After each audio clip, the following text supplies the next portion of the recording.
हम लोगों ने पिछले एक चैप्टर में पढ़ा है कि मूवमेंट ऑफ या motion of charge particle magnetic field में किस तरह से होता है।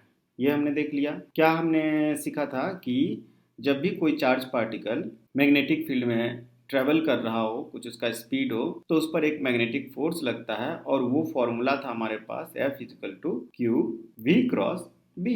ये वेक्टर फॉर्मूला हमारे पास था, राइट। अब क्या है, ये था फॉर्मूला और इसमें हमने ये भी देखा था कि अगर मैग्नेटिक फील्ड और प्रोजेक्टेड वेलोसिटी परपेंडिकुलर तो वो सर्कुलर पाथ होता है। देखा था ना, ये इस तरह से सर्कुलर पाथ होता है। ठीक है, एंटर किया, मान लीजिए पॉजिटिव चार्ज है, नेगेटिव है, जो भी है, अकॉर्डिंगली वो डायरेक्शन अपना, ये नेगेटिव क्यू है तो v क्रॉस b जो है, अगर ये v वेलोसिटी से इस तरह से प्रोजेक्ट किया गया तो इस तरफ इसका बन जाता है सर्कुलर पाथ कर्व। ठीक है, और अगर पॉजिटिव चार्ज रहा तो लेफ्ट की तरफ बन जाएगा। तो ये चीज हमने देखा और ये सर्कल बनता है। ठीक है, सर्कुलर कर्व होता है। लेकिन ऐसा केस एक कब कैसे डील करेंगे जिस समय मैग्नेटिक फील्ड b और प्रोजेक्टेड वेलोसिटी v दोनों परपेंडिकुलर नहीं, ऐसा भी तो केस हो सकता है। तो वैसे केस का डिस्कशन हम लोग इस लेक्चर में करने वाले हैं। ठीक है, तो ये हमारा हो गया कि movement of charge when v and b are not perpendicular to each other. तो लिखते हैं movement of charge when v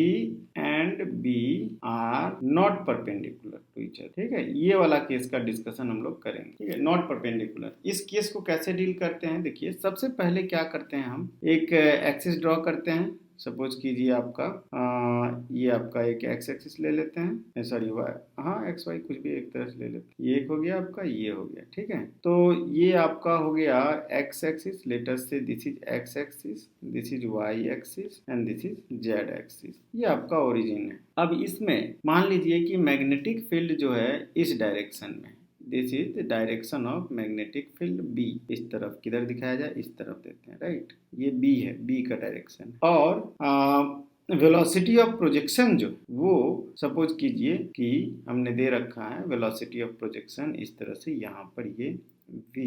ठीक है, ये एक्स वाई प्लेन में हो सकता है, नहीं भी हो सकता है, जेड प्लेन में भी हो सकता है, but for the time being initially suppose कीजिए कि ये v वेलोसिटी जो है एक्स वाई प्लेन में। For simplicity assume v in X Y plane. तो होता क्या है देखिए, और ये एंगल थीटा बना रहा है। ठीक है, तो v और b के बीच में अब एंगल हो गया। अब इस पर जो फोर्स लगेगा वो हम लोग कैसे लिखेंगे, F इजिकल टू क्या होता है, Q v क्रॉस b होता है। ठीक है, v cross Q v cross b होता है। अब इसमें देखिए v क्रॉस b में v का अगर हम दो कंपोनेंट ले लें, एक पैरेलल और एक परपेंडिकुलर टू मैग्नेटिक फील्ड ले सकते हैं, इसमें तो कोई ये नहीं है। तो v का दो कंपोनेंट हम लोग ले सकते हैं। v का एक कंपोनेंट ले सकते हैं इस तरह से, ये हो जाएगा v परपेंडिकुलर बोलते हैं इसको, परपेंडिकुलर सिंबल है, ये आपका परपेंडिकुलर का सिंबल हो गया। और इसी तरह से एक पैरेलल ले लेते हैं, तो इसको हम लोग दूसरे कलर से दिखाते हैं v पैरेलल, राइट। ये हो गया आपका v parallel component, right. Magnetic field जिधर है उधर ही, तो ये v पैरेलल हो गया, v पैरेलल, तो v परपेंडिकुलर और v पैरेलल दो कंपोनेंट हो गया। तो जब v क्रॉस b लिखेंगे तो इसको हम लोग ये बोल सकते हैं कि v क्रॉस b जो टोटल फोर्स है उसमें पैरेलल कंपोनेंट की वजह से तो कोई फोर्स लगता नहीं है, जो भी लगता है फोर्स वो किसकी, परपेंडिकुलर कंपोनेंट की वजह से लगता है। ठीक है, हमने देखा है ना कि अगर चार्ज का वेलोसिटी मैग्नेटिक फील्ड की डायरेक्शन में हो तो वो डिफ्लेक्ट नहीं होता है, क्योंकि v क्रॉस b जीरो हो जाता है। तो केवल परपेंडिकुलर कंपोनेंट जो है वही फोर्स का मतलब कि आपको वैल्यू देता है। तो F is equal to Q V cross B में v ओनली परपेंडिकुलर कंपोनेंट जो है वो आपका सिग्निफिकेंट होता है। पैरेलल कंपोनेंट पर कोई मैग्नेटिक फोर्स नहीं आता है पैरेलल कंपोनेंट की वजह। क्लियर है ये? तो क्वालिटेटिव डिस्कशन अभी हम लोग कर रहे हैं। ठीक है, क्वालिटेटिव का मतलब हो गया कि कैलकुलेशन नहीं करेंगे, पहले चीज को आसानी से समझेंगे कि हो क्या रहा है। तो जो परपेंडिकुलर कंपोनेंट है उसकी वजह से ये जो चार्ज जो है वो क्या चाहेगा कि इनिशियली जो भी वेलोसिटी से था उसी वेलोसिटी से वो ये कोशिश करेगा कि वो ये इसी प्लेन में, मतलब कि जैसे यहाँ पे एक्स जेड प्लेन है, ठीक है, perpendicular to magnetic field circular path बनाए, यही चाहेगा वो इस तरह से। ठीक है, जो भी इसका वेलोसिटी था उस तरह से ज़्यादा थोड़ा सा हल्का सा उठा हुआ, ऐसे करके मतलब इसी एक ही प्लेन में। ठीक है, चाहे वो प्लेन ये हो या ये हो या ये हो, जहाँ भी वेलोसिटी मिलेगा वहीं से वो इसी प्लेन में करना चाहेगा। कौन सा कंपोनेंट? परपेंडिकुलर कंपोनेंट, मतलब इस वाले कंपोनेंट की वजह से केवल ये सर्कुलर पाथ।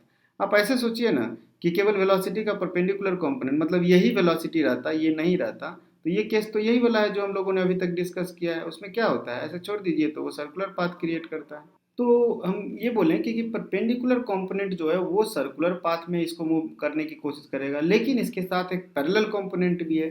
तो वो क्या करेगा, पैरेलल कंपोनेंट ऑफ वेलोसिटी, वो उसको ऊपर की तरफ खींचने की कोशिश करेगा।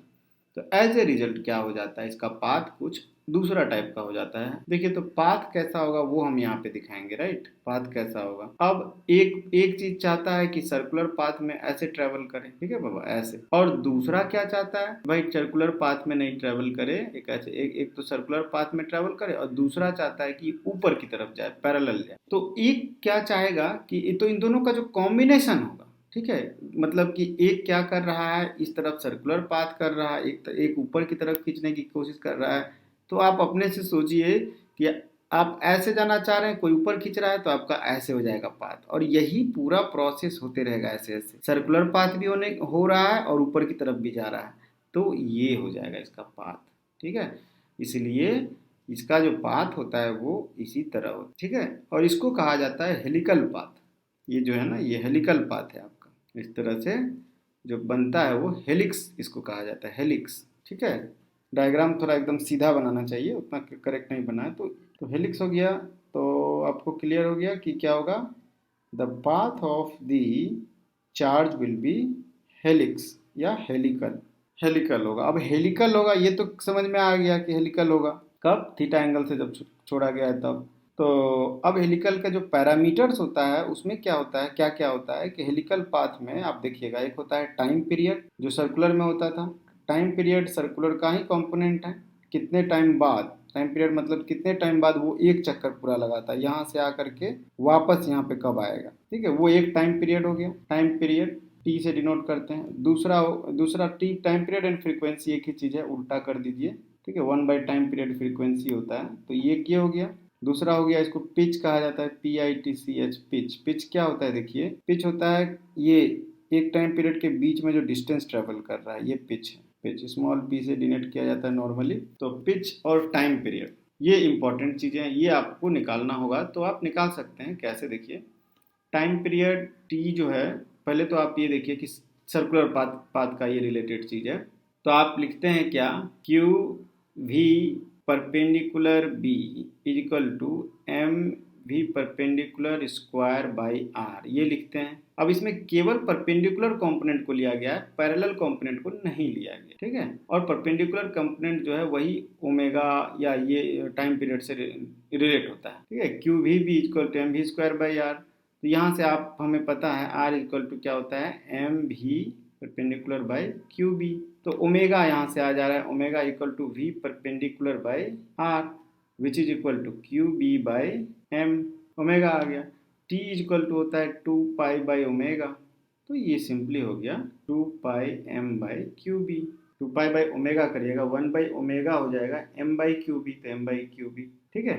2 पाई और फ्रीक्वेंसी की बात करें, ये फ्रीक्वेंसी को ईटा से डिनोट किया जाता है, इसको ईटा पढ़ते हैं। तो फ्रीक्वेंसी ईटा इक्वल टू हो जाएगा QB/2 पाई m। 1/t होता है ना जी, ठीक है। फ्रीक्वेंसी इक्वल टू 1/t होता है, टा इक्वल टू 1/t। तो 1/t यहाँ पुट कीजिएगा तो QB/2m हो जाएगा। तो टाइम पीरियड का कॉन्सेप्ट क्लियर हो गया। पिच में आते हैं। तो जनाब ये पिच क्या है, पिच हमने देखा है कि इस डिस्टेंस को बोलते हैं। तो इस डिस्टेंस को मतलब कि एक टाइम पीरियड में कितना ऊपर गया। तो V पैरेलल जो है वो पैरेलल कंपोनेंट है, इस तरफ V पैरेलल इस तरफ है, इस स्पीड से ये ऊपर की तरफ जा रहा है। तो इस स्पीड से ऊपर की तरफ जा रहा है तो कितना डिस्टेंस जाएगा एक टाइम पीरियड में, बताइए। एक टाइम पीरियड में ये जाएगा आपका डिस्टेंस मतलब pitch, that is equal to T into V parallel, इतना डिस्टेंस जाएगा, ठीक है। और यही हो जाएगा आपका पेज। वी पैरेलल भाई साहब कहाँ से आएगा, तो वो आपको डिपेंड करता है आपने क्या लिया हुआ है। वी में थीटा इसके साथ अगर लेते हैं तो ये V cos theta V sine theta, V parallel is equal to V sine theta and V perpendicular equal to V cos theta. ये डिपेंड करता है आपने एंगल कौन सा किसके साथ क्या लिया हुआ है, ठीक है। यहाँ पर मैग्नेटिक फील्ड इस तरफ है और उसी के साथ ये एंगल नहीं, मैग्नेटिक फील्ड के साथ ये एंगल नहीं बनाया, ये मैग्नेटिक फील्ड के परपेंडिकुलर के साथ एंगल बनाया तब। तो कॉन्सेप्ट समझना है, फॉर्मूला नहीं रटना है। P equal to T times V parallel, और T हमें पता है यहाँ पे Q B by 2 pi m, है ना। और V पैरेलल है V साइन थीटा, तो इंटू V साइन थीटा कर सकते हैं यहाँ पे, ये पीच आ जाएगा। ये भी एक फॉर्मूला के रूप में बोल सकते हैं, और बेटर फॉर्मूला वो ऊपर वाले को फॉर्मूला के रूप में अगर याद रखना है तो इसको याद रखिए, ठीक है। H equal to T into V parallel, क्योंकि V पैरेलल मतलब V parallel to parallel to magnetic field. ये एक बहुत अच्छा कॉन्सेप्ट था और इसको समझना जरूरी है। लॉरेंज फोर्स क्या होता है बताइए। तो लॉरेंज फोर्स है कि चार्ज पार्टिकल के ऊपर जो फोर्स लगता है जब electric field and magnetic field दोनों प्रेजेंट हो, तो जो कंबाइंड फोर्स लगता है उसे हम लोग लॉरेंज फोर्स कहते हैं। लॉरेंज साइंटिस्ट था, उन्होंने ये आइडिया दिया था, तो उन्हीं को ऑनर देने के लिए हम लोगों ने इसका नाम रखा है लॉरेंज। तो लॉरेंज फोर्स क्या होता है? Force acting on charged particle in presence of both electric and magnetic field, LORENTZ, Lorentz force, force acting on a charged particle in presence of both electric and magnetic field। ये थोड़ा interesting है कि electric field and magnetic field दोनों अगर लगेगा, मान लीजिए कोई चार्ज पे इलेक्ट्रिक फील्ड क्या लगता है, F इलेक्ट्रिक हमें पता है, वो होता है Q टाइम्स E, होता है ना, E इलेक्ट्रिक फील्ड है। और F मैग्नेटिक हमने देखा कि कोई चार्ज पे अगर V वेलोसिटी हो तो Q V क्रॉस B ये लगता है। अब कंबाइंड में दोनों लगेगा तो F लॉरेंज जो हो जाएगा L, that is equal to F electric plus F magnetic, बस और कोई दूसरा चीज नहीं। इसलिए इसको लिखते हैं QE plus QV cross B। ध्यान दीजिएगा ये सब वेक्टर इक्वेशन है, F लॉरेंज का वेक्टर इक्वेशन है। यहीं पे आदमी मिस्टेक करता है कि ये वेक्टर इक्वेशन नहीं डालिएगा तो कहीं ना कहीं कभी ना कभी मिस्टेक हो जाएगा। ये आपका क्या हो गया, लॉरेंज फोर्स, ठीक है। अब इलेक्ट्रिक फील्ड और कैसे लग सकता है, जैसे अभी हमने जो केस देखा, एक केस अभी डिस्कस किए हैं, हेलिकल पाथ जिसमें बन रहा है, मैग्नेटिक फील्ड इधर है, हमने यहाँ से प्रोजेक्ट कर दिया है एक किसी भी चार्ज पार्टिकल को, तो वो हेलिक्स बनाते हुए आगे बढ़ रहा है, यही ना। अब इसी में अगर इलेक्ट्रिक फील्ड स्विच ऑन कर दिया जाए इस डायरेक्शन में ऊपर में, तो अगर आप इलेक्ट्रिक फील्ड स्विच ऑन करिएगा तो देखिएगा क्या होता है। मान लीजिए ऊपर इलेक्ट्रिक फील्ड भी है, मैग्नेटिक फील्ड तो है ही, एक इलेक्ट्रिक फील्ड भी ऊपर में और एक मैग्नेटिक फील्ड भी तो है ही। तो इलेक्ट्रिक फील्ड और मैग्नेटिक फील्ड और चार्ज पार्टिकल को सेम उसी स्टाइल में प्रोजेक्ट कर दिया गया। तो उसमें होता क्या है कि पहले तो होता था, उससे थोड़ा सा अलग होगा, क्योंकि इलेक्ट्रिक फील्ड है तो चार्ज एक्सेलरेट होते रहेगा ऊपर की तरफ, तो खींचता चला जाएगा, पिच बराबर नहीं रहेगा। इसमें पिच देखिए क्या हो रहा है, पहले छोटा है यहाँ से यहाँ तक, फिर बढ़ गया पिच, फिर और बढ़ जाएगा पिच, तो पिच पिच देखिए कैसा होता है, पिच बढ़ते जाता है इलेक्ट्रिक फील्ड अगर इसमें रहा। ये थियोरेटिकल स्टडी हम लोग बता रहे हैं, क्योंकि इसका न्यूमेरिकल अभी नहीं कर रहे हैं। क्लियर हो गया ये चीज़ें, और इस पर बेस्ड न्यूमेरिकल और टेस्ट हम लोग प्रैक्टिस में करेंगे। Okay, thank you.